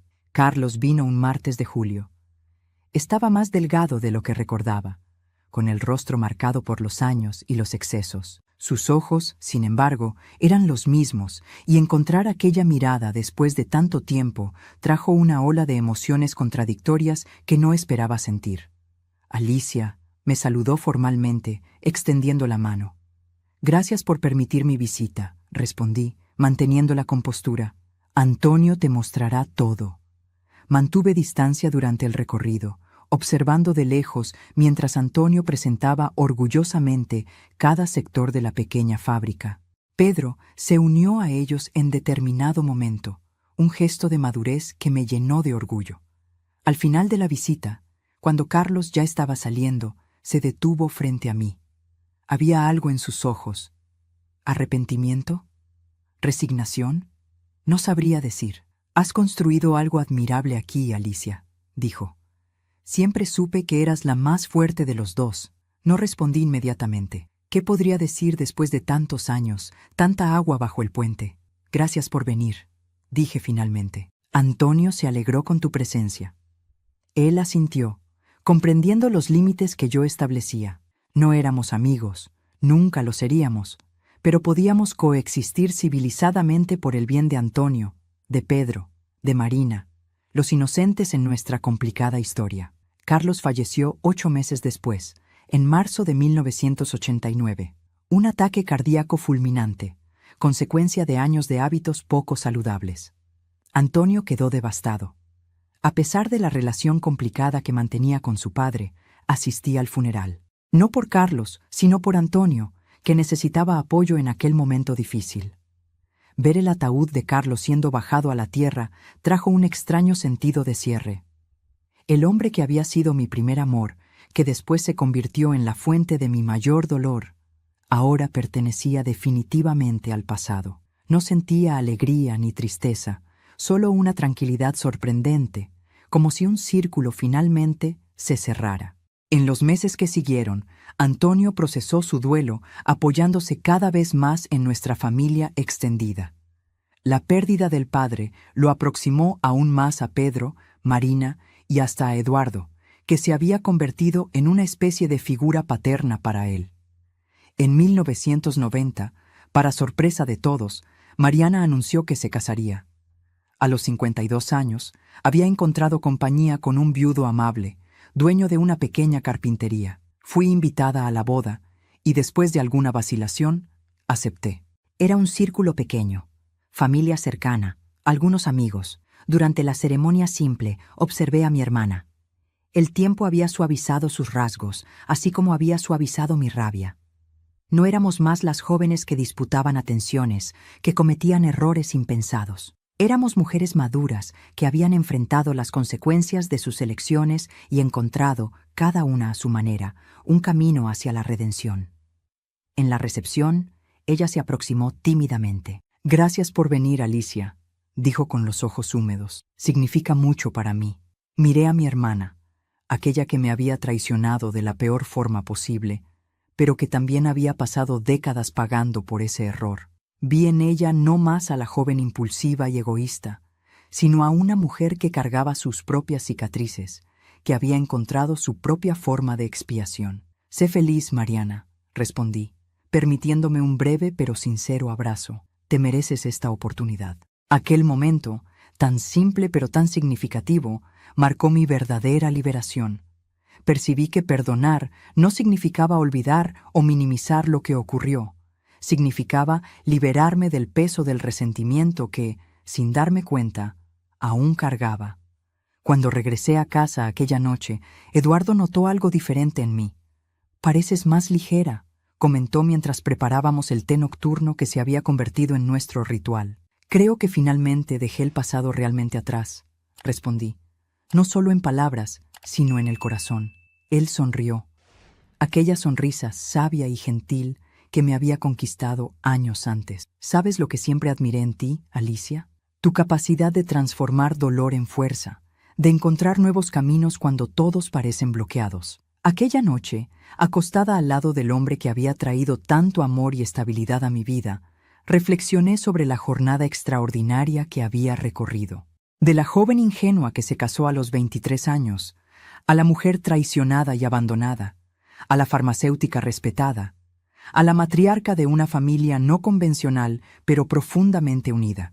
Cada herida, cada caída, cada recomienzo me había moldeado, no a pesar de las dificultades, sino a través de ellas. Había construido una vida plena de significado y propósito. Los años 1990 trajeron cambios significativos para México y para mi familia. El país experimentaba una nueva democracia, enfrentaba desafíos económicos, se abría al mundo. En nuestro pequeño pueblo también sentíamos esos vientos de transformación. La televisión traía noticias instantáneas, Las primeras computadoras comenzaban a aparecer en las tiendas. El ritmo de vida se aceleraba. Nuestra pequeña empresa, Hierbas Benito, crecía a pasos moderados pero consistentes. En 1992, ya distribuíamos nuestros productos a 3 estados y empleábamos a 25 personas. La farmacia original, mi primer puerto seguro, continuaba funcionando bajo los cuidados de Pedro, mientras yo me dedicaba principalmente a la supervisión de la calidad de los productos en la fábrica. Eduardo se jubiló oficialmente ese mismo año, a los 62 años, después de 4 décadas formando generaciones de alumnos. La escuela organizó una fiesta emocionante de despedida, con la presencia de exalumnos de varias épocas. Ver a aquellos hombres y mujeres adultos, algunos ya con cabellos grises, abrazando a mi marido con tanto cariño, contando cómo él había influenciado sus vidas, me llenó de un orgullo indescriptible. «Estos son mis verdaderos diplomas», me dijo Eduardo al volver a casa, los ojos aún húmedos. Cada vida que toqué, cada mente que ayudé a formar. Con más tiempo libre, Eduardo transformó el pequeño jardín de hierbas en la parte trasera de nuestra casa en un verdadero laboratorio al aire libre. Experimentaba combinaciones, investigaba en libros antiguos, intercambiaba información con herbolarios de otras regiones. Muchas de las innovaciones que posteriormente incorporamos a la línea de Hierbas Benito vinieron de esas experiencias suyas. Nuestros hijos estaban construyendo sus propias historias. Pedro se casó en 1993 con Lucía, una enfermera que conoció durante un curso de fitoterapia. Marina, siempre más independiente, optó por no casarse, pero mantenía una relación estable con Claudia, su compañera de más de una década, algo que en aquella época aún causaba murmullos en el pequeño pueblo, pero que apoyábamos incondicionalmente. Jonás, el hijo de Eduardo, se estableció como ingeniero en la capital, se casó y nos dio nuestra primera nieta, Sofía, en 1994. Antonio, que se había vuelto una presencia constante en nuestras vidas, asumió la dirección administrativa de Hierbas Benito en 1995. Su talento para los negocios era innegable. Bajo su gestión, establecimos alianzas con laboratorios para investigaciones que comprobaran científicamente la eficacia de nuestros productos tradicionales, una exigencia cada vez mayor del mercado y de los organismos reguladores. En 1997, a los 62 años, decidí que era hora de alejarme gradualmente del trabajo diario, no por cansancio o incapacidad. Mi salud, gracias a Dios, siempre fue buena, sino para abrir espacio a la nueva generación y para disfrutar más de la vida con Eduardo, que ya se acercaba a los 70. No me estoy jubilando, expliqué a la familia durante un almuerzo de domingo. Solo estoy cambiando mi papel. Seré consultora, guardiana de las recetas originales, mientras ustedes llevan el legado adelante. La transición fue más suave de lo que imaginé. Iba a la fábrica 2 o 3 veces por semana, generalmente por las mañanas.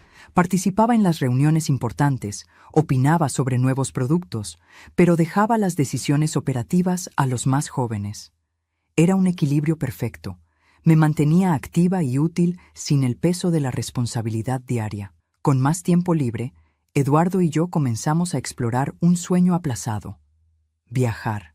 No grandes excursiones internacionales. Nunca nos sentimos atraídos por eso, sino pequeños viajes por México, conociendo lugares, sabores y, claro, plantas medicinales de diferentes regiones. Visitamos Chiapas, donde aprendí sobre hierbas usadas por los tzeltales. Pasamos 2 semanas encantadoras en la costa de Oaxaca, descubriendo cómo las comunidades locales aprovechaban las algas marinas para tratamientos de salud.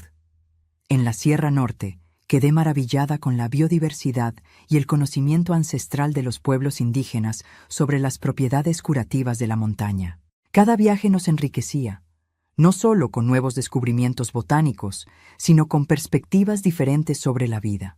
Conversábamos con personas sencillas que cargaban sabidurías profundas, contemplábamos el atardecer en paisajes deslumbrantes, probábamos comidas que nunca habíamos imaginado. Estamos viviendo nuestra segunda juventud, comentó Eduardo cierta noche mientras observábamos las estrellas desde una posada simple en el interior de Michoacán, con la sabiduría que la primera no nos dio. Fue durante uno de esos viajes, en 1999, que Eduardo tuvo la primera advertencia. Estábamos caminando por la orilla de una playa desierta cuando él súbitamente se detuvo, llevando la mano al pecho. Su rostro palideció y por un momento terrible pensé que lo perdería allí mismo. Corrimos al hospital más cercano, donde fue diagnosticado con una arritmia cardíaca. No es un infarto, explicó el médico, pero es una señal de alerta. Eduardo necesitaría medicación continua y algunos cuidados especiales de allí en adelante. Volvimos a casa antes de lo previsto. En los días que siguieron, percibí a Eduardo más introspectivo, menos hablador. Una noche lo encontré en el porche, mirando las estrellas con una expresión que nunca olvidaré. No de miedo, sino de una aceptación serena. «Estoy pensando en lo bendecido que he sido, Alicia», dijo suavemente cuando me senté a su lado. «Tuve una primera vida plena con Marta, aunque breve. Después, cuando creí que todo había acabado, te encontré a ti y gané una segunda vida, aún más rica. No tengo miedo de lo que vendrá». Aquella conversación quedó grabada en mi memoria. Eduardo no se estaba despidiendo. Viviría muchos años más, pero estaba haciendo las paces con su propia mortalidad. Era una lección que yo también necesitaba aprender. La llegada del nuevo milenio trajo renovación. En 2000, Hierbas Benito inauguró un centro de investigación propio, un laboratorio modesto, pero bien equipado, donde podíamos estudiar científicamente las propiedades de las plantas que yo había usado intuitivamente durante décadas. Pedro lideraba el equipo técnico, Antonio cuidaba de la viabilidad financiera, y yo servía como consultora, el enlace entre el conocimiento tradicional y la ciencia moderna. Fue en ese periodo que recibí un honor inesperado. La Universidad Estatal me invitó a dar una serie de conferencias sobre medicina tradicional y fitoterapia. Yo, que apenas había completado la educación primaria formal, hablando para estudiantes universitarios. Al principio rechacé. ¿Qué podría enseñar a jóvenes con tanta educación formal? Tienes algo que ningún diploma puede dar, insistió Eduardo. Experiencia práctica, conocimiento pasado por generaciones, sabiduría adquirida en el día a día. Eso vale tanto como cualquier teoría. Acepté el desafío. En las primeras conferencias, mis manos temblaban y mi voz fallaba, pero al ver el interés genuino en los ojos de aquellos jóvenes, al percibir que valoraban lo que yo tenía para compartir, gané confianza. Acabé dando no solo las conferencias programadas, sino participando en una investigación formal que resultó en un pequeño libro sobre plantas medicinales de nuestra región. En 2003, nuestro pequeño núcleo familiar se expandió. Pedro y Lucía tuvieron gemelos, Miguel y Rafael. Marina y Claudia adoptaron a Julia, una niña de 3 años que llenó la casa de alegría. Antonio se casó con Teresa, una bióloga que conoció durante un proyecto de la empresa, y poco después nació Laura. De repente, a los 68 años, yo era abuela de 5 niños. Ser abuela es una experiencia única. Tienes todo el amor de ser madre sin la responsabilidad abrumadora. Puedes mimarlos un poco más, contar historias que sus padres tal vez prefirieran que no contaras, y después devolverlos cuando se ponen muy agitados. Es una delicia. En las tardes de domingo, nuestra casa se llenaba de voces infantiles, risas, a veces llantos. Eduardo era el abuelo perfecto, paciente, juguetón, siempre con una historia en la punta de la lengua. Juntos enseñábamos a los niños el nombre de las plantas del jardín, cómo hacer pequeños remedios con hierbas, cómo observar las fases de la luna. Estamos plantando semillas para el futuro, decía Eduardo mientras le mostraba a Miguel cómo brotaba una semilla. No solo de plantas, sino de valores, de conocimiento. La vida seguía su curso tranquilo, con alegrías simples y desafíos ocasionales, hasta que en 2008 enfrentamos la prueba más difícil de nuestro matrimonio. Eduardo comenzó a olvidar pequeñas cosas. ¿Dónde había dejado los lentes? El nombre de un vecino. ¿Qué había comido en la comida? Al principio lo atribuimos a la edad.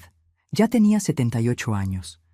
Pero cuando se perdió volviendo de la panadería, un trayecto que hacía desde hacía décadas, supe que era algo más serio. El diagnóstico llegó como un golpe. Alzheimer en etapa inicial. El médico fue amable pero directo. La enfermedad avanzaría progresivamente, robándole poco a poco la memoria y la independencia. ¿Cuánto tiempo tenemos?, pregunté, sosteniendo firmemente la mano de Eduardo. Cada caso es único, respondió el médico. Puede ser un proceso lento de muchos años. Con medicación adecuada y estímulo constante, conseguimos retrasar el avance. En los primeros meses tras el diagnóstico, Eduardo cayó en una depresión profunda. El hombre que siempre había sido tan vivaz, tan curioso, ahora pasaba horas sentado en el porche, mirando a la nada. Me rompía el corazón verlo así. «No quiero ser una carga para ti», me dijo cierta noche. «No quiero que veas al hombre que amas desaparecer poco a poco». «Escucha bien, Eduardo Rojas», respondí, sosteniendo su rostro entre mis manos. «Prometí estar a tu lado en la salud y en la enfermedad, y es exactamente lo que haré. Cada día que tengamos juntos será un regalo. Vamos a enfrentar esto como enfrentamos todo en nuestras vidas, un paso a la vez, con coraje y amor. Nos adaptamos a la nueva realidad. Creé rutinas estables, coloqué etiquetas en las puertas y cajones, mantuve un gran calendario en la pared de la cocina.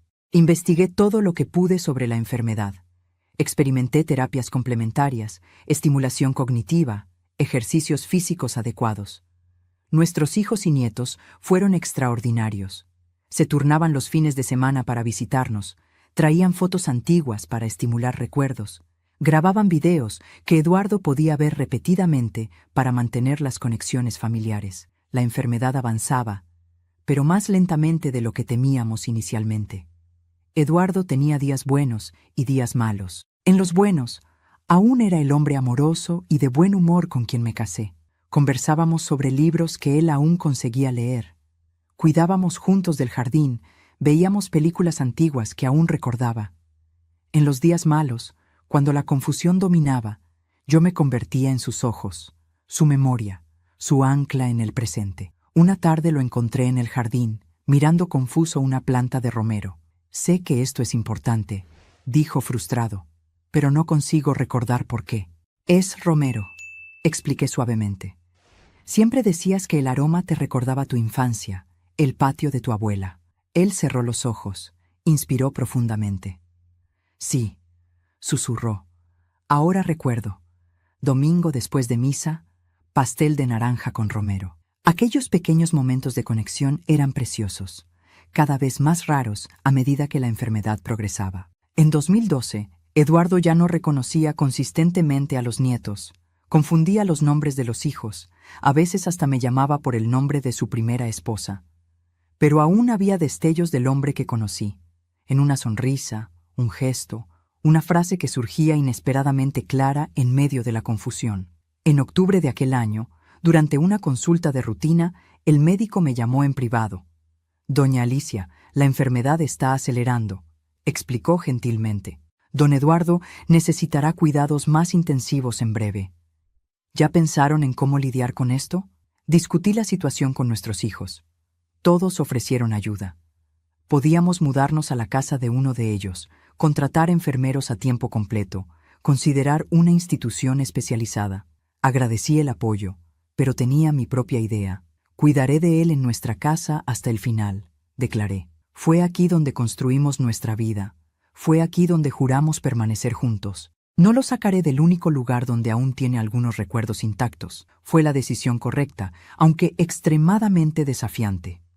A los 77 años, me convertí en cuidadora a tiempo completo. Adaptamos la casa para facilitar la movilidad, contratamos una auxiliar de enfermería para las mañanas, y nuestros hijos establecieron un sistema rotativo para las noches más difíciles. La rutina era agotadora, pero cada sonrisa de Eduardo, cada momento de lucidez, cada apretón de mano, valía todo el esfuerzo. En mayo de 2015, una neumonía llevó a Eduardo al hospital. Su cuerpo, ya debilitado por la edad y la enfermedad, no respondió bien al tratamiento. Los médicos fueron honestos. Era cuestión de días, tal vez horas. Nuestra familia se reunió en la habitación del hospital. Pedro, Marina, Jonás, Antonio, sus cónyuges, los nietos ya adolescentes, todos tuvieron la oportunidad de despedirse, aunque sabían que Eduardo probablemente ya no los reconocía. En la última noche, me quedé sola con él. Sostuve su mano, conté historias de nuestra vida juntos, Canturreé las canciones que bailábamos en los primeros años de nuestra relación. En determinado momento, él abrió los ojos y me miró con una claridad que no veía desde hacía meses. Alicia, dijo con voz débil pero firme. Mi Alicia, fueron sus últimas palabras. Eduardo partió tranquilamente durante la madrugada, mientras yo dormitaba en la silla al lado de su cama, aún sosteniendo su mano.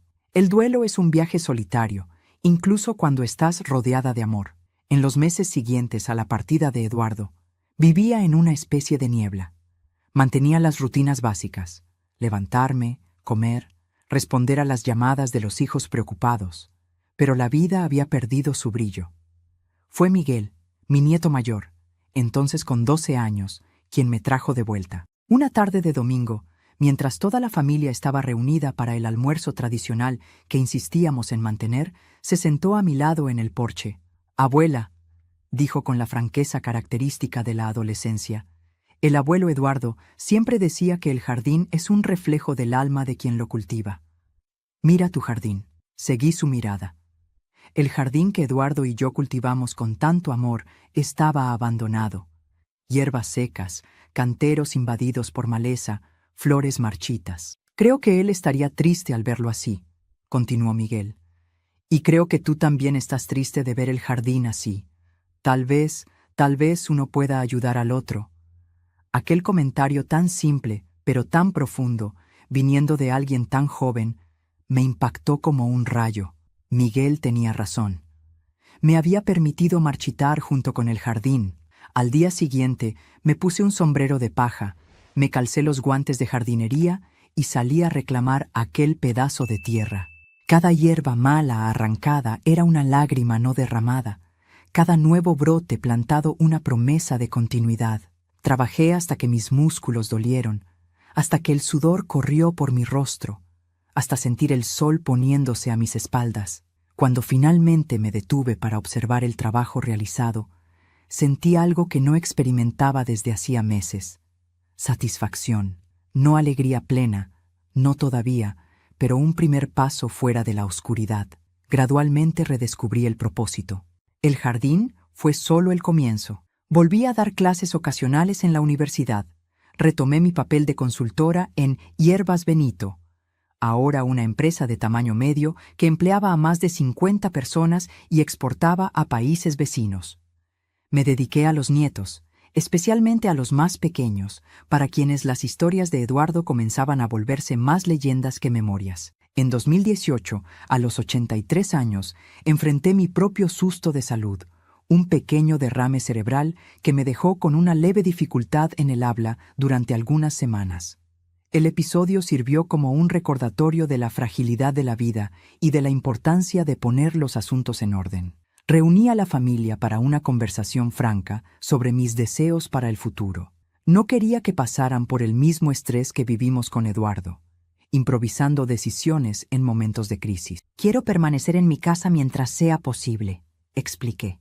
Si necesito cuidados, acepto ayuda, pero no quiero ser una carga.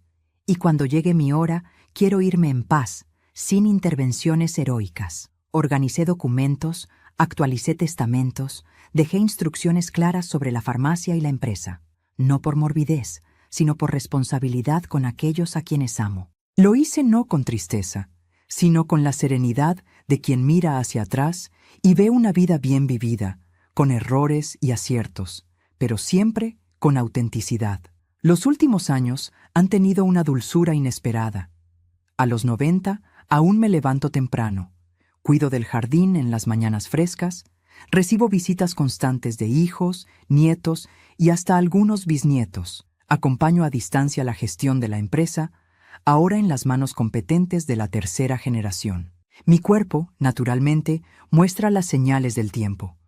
Los pasos son más lentos, las manos más temblorosas, la visión menos aguda, pero la mente permanece clara, los recuerdos intactos, tanto los dolorosos como los felices.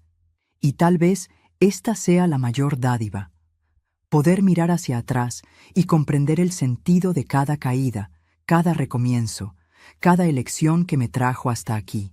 Lo que aprendí en casi un siglo de vida, que la felicidad raramente viene de grandes eventos, sino de los pequeños momentos de conexión. Que perdonar no significa olvidar, sino elegir no ser consumida por la amargura. Que el amor verdadero no es un estado de éxtasis permanente, sino una decisión diaria de permanecer, de construir, de crecer juntos. Aprendí que somos más fuertes de lo que imaginamos en los momentos de desesperación, que nuestras cicatrices no nos definen, sino que nos moldean, que la vida es demasiado preciosa para ser desperdiciada en resentimientos o arrepentimientos, y sobre todo, aprendí que no hay fórmula mágica para una vida bien vivida. Cada jornada es única, cada desafío es personal. Lo que funcionó para mí puede no funcionar para ti. Pero si pudiera dejar apenas un consejo para las generaciones futuras, sería este: elijan el amor, siempre, en todas sus formas, en todas las situaciones.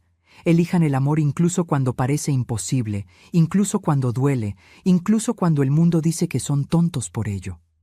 Porque al final, cuando miramos hacia atrás en las décadas vividas, no son los bienes materiales, ni los títulos, ni siquiera los logros profesionales lo que realmente importa. Es el amor que compartimos, las vidas que tocamos, la diferencia que hicimos en el mundo, por pequeña que sea. Ah, mis queridos, cómo pasó rápido este tiempo juntos. Espero que mi historia haya tocado sus corazones de alguna forma, que puedan encontrar en ella no un modelo a seguir, sino tal vez un recordatorio de que no importa cuán oscura sea la noche, el amanecer siempre llega, y de que cada uno de nosotros tiene dentro de sí la fuerza necesaria para recomenzar cuantas veces sea preciso.